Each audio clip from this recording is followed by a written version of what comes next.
Hey, today we're going to discuss the recent known issue for Helldivers 2. I'll also talk about a possible accidental nerf, go over some other news such as the Galactic Map, and there's a ton more to discuss. If you enjoyed the content, please show some love by hitting the like button. I'd really appreciate it.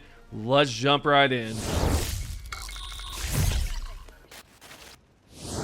Alrighty, Helldivers, to start, the support team updated their known issues, noting that certain weapons have different firing modes. For instance, yesterday I mentioned that the recoilless rifle and autocannon have programmable options like guided and unguided. On the support side, they wrote, weapons with alternate firing modes will show guided and unguided instead of their actual modes. This change likely relates to the new weapon coming out soon, and it's interesting that these two weapons were affected by yesterday's update. If you notice the same issue, rest assured it will be resolved soon. I'd like to know if you have noticed some other weapons, some other type of stratagems that are also affected. If so, let me know in the comments. The next known issue recently listed is about the stim pistol and quasar cannon. The support team wrote, stim pistol and quasar cannon are missing some sound effects. Let's check that out in game. First we'll look at the quasar cannon, and in the clip after, I'll showcase the stim pistol bug.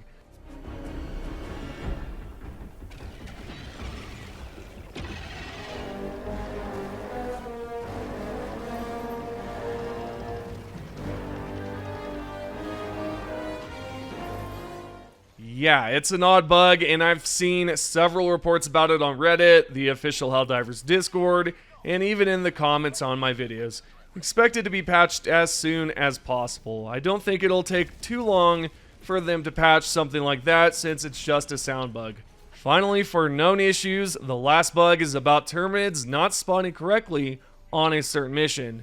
The support team updated the notes by stating, terminids will not spawn on evacuate high value assets in cities on difficulty 4 and lower. Yep, that's a new issue, and I don't play on lower difficulties like difficulty 4, so I wasn't aware of this, but I'd like to try it out now and see what's going on. You can see on the left side that I'm on the bugged mission and it's set to difficulty 4. I'm now going to skip ahead, land on the planet, and activate the terminal right here. Right after doing so, I'll go to the front, and you'll notice nothing is spawning as the support note stated. If you're playing on a lower difficulty recently, either it's difficulty 1 or difficulty 4, you might want to avoid this mission and choose a higher difficulty such as 5 or above. Moving along, we need to discuss a topic I saw online about the Gaurd rover being nerfed recently, so I tested it to see what's going on. In this first clip, you can see how the rover performed in the previous patch, 01.003.004. The laser dog fired continuously without overheating, which we know was a bug. The developers mentioned they would fix it, and it looks like they did in yesterday's patch, 01.003.101, as you'll notice in the next clip recorded after the update.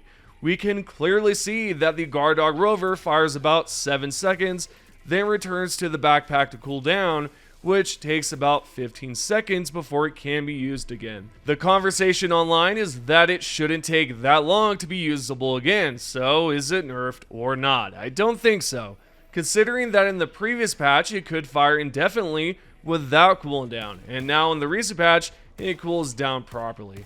I think it can be argued that it should fire longer without such a long cooldown time, and I can get behind that.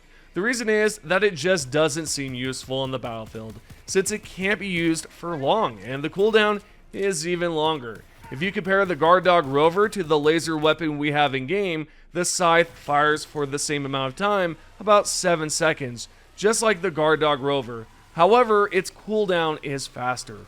Overall, it's not that useful. You're better off using the AR Gaurd, since it does more damage, lasts slightly longer, and it doesn't take too long to reload. What I'd like to know is, what are your thoughts about the Gaurd rover? Do you think it should be changed to last longer when firing, and should the cooldown be lowered? Let me know. What we have next to go over in today's video is megacities. There have been questions about the Galactic Map and why some are confused about the percentages increasing so quickly as of late. The reason is that liberating a mega city provides a bonus to liberation progress, so completing more of them helps significantly. If we head over to the official Helldivers Discord, the community manager addressed this by writing, "To answer the bugged city question with regards to liberation rates, this is not a bug, but rather a feature. Liberating megacities does provide a boost to liberates." There you go, we've got confirmation that liberating megacities indeed helps tremendously with liberation rates. We also have a question that was asked and answered. A Helldiver essentially asked in defensive campaigns like the ones we have right now, should a city we liberate remain free, or can we repeatedly liberate it to keep gaining the significant liberation boost? Is the intended mechanic for us to capture cities and then have them immediately flip back to the enemy? In response, the community manager Baskin replied, "The future will likely need some tweaking to feel best for players in-game. I'll ask about this later if I can though." It'll be intriguing to see what they have planned next for megacities and how they'll adjust it. I like that liberating a megacity significantly boosts planetary liberations. It's one of the reasons why we liberated the planet called Crucible so quickly as of late. Continuing along, another Helldiver asked if there are any plans for secondary customization in the near future. And the community manager replied, "I don't know. I have to let them know that's something the community would like though." Honestly, I think it's a no-brainer at this point that players want secondary customization, and I'd be surprised if the developers haven't discussed or considered it at some point. I mean, it only makes sense, right? You've got primary customization, so why not secondaries? It seems logical to me to add that feature. On to the next topic, we've discussed crossovers and collaborations on the channel such as Alien, Titanfall, and even Halo ODST. We also know that Pillisted commented in the past stating that a Halo crossover might not be possible. However, it just might be. The reason I'm saying this is that there's evidence Halo is coming to PlayStation in the near future, which means we could see an ODST crossover. The news broke when a user named Grunt API posted this. "I honestly didn't expect to come across this today, but I can now officially confirm a Halo game is coming very soon to PlayStation. As of now, there's no sign of a version for the Nintendo Switch 2. Digging. Grunt API recently investigated the API and discovered that Halo is coming to PlayStation as you just saw, which means a Halo and a Helldivers 2 crossover could be possible if discussions occur between the two parties. We'll see where this goes from here, and I know many Helldivers out there aren't keen on collabs, but an ODST crossover would be insane to see. And if you're wondering who Grunt API is, he's actually well known around the community for doing things like that, inspecting the API and so forth. On a different note, it seems Arrowhead is looking for a senior material artist to work on Helldivers 2. The image banner shows Helldivers, so I'd assume that's the game they'll primarily work on, though I'm sure whoever gets this job will also contribute to their second game, but of course, I'm only guessing. Anyway, the job description says, "We're looking for someone who is friendly and helpful, but also hardworking and efficient. You are a person dedicated to material art for creating and optimizing materials and shaders that enhance the visual quality of the game. You'll be acting as a bridge between the art and technical art teams." So it's basically about optimization for materials and shaders, but to be fair here guys, I know nothing about being a senior material artist, so I wouldn't know anything about it, but you can see that they want a bunch of experience here. They're also looking for someone that can create and tweak materials based on project requirements and feedback, as it says. And there's just a bunch of requirements and things that, this person will be doing. Okay, what we have now is just a topic here where this player posted this is said that, they've covered the sewers. And I'm going to let you all know, these sewer grates can still be destroyed and you could fall in and dive. It's ridiculous. So yes, it is fixed, technically, but it can be destroyed and you'll still fall in and die instantly. So watch out for this still. It's not fixed entirely, but it's something, right? It'll work momentarily. Also, there's one more post I'd like to showcase before we wrap up the video, and this Helldiver named Unlucky Gold 7921 posted this video and asked why they built a mega city near some active volcanoes.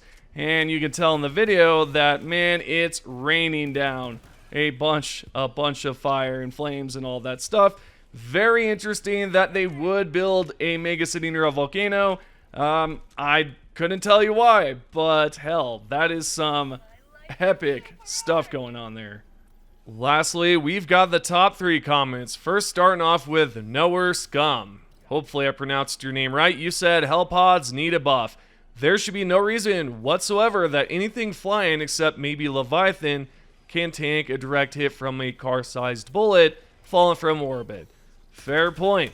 It only makes sense, right? Because there's a lot of heat, a lot of force, impact. I mean, it only makes sense that you can use it to destroy a lot of things. So yeah, I absolutely agree with you. The second top comment is from Matt to Center Back. You wrote, I'm incredibly surprised that the Peacemaker of all guns got buffed. I mean, don't get me wrong, it's sorely needed one, but I thought Arrowhead forgot it existed. It's honestly cool that they buffed it because it's not one of those warbond items, so if you're fresh to the game, you've got a nice sidearm instead of, buffing a different sidearm that, players most likely don't have. So I think it's really cool that they buffed it. The last and final comment is by a homicide. Can you believe they made the Leviathan AoE bigger? Yep, I've seen a lot of players debating back and forth, some saying it's okay, some are like, nah, it's not okay, why did they buff it? Honestly, I can't tell you if it's good or bad because I haven't tried it out in game. I haven't experienced a Leviathan hit just yet.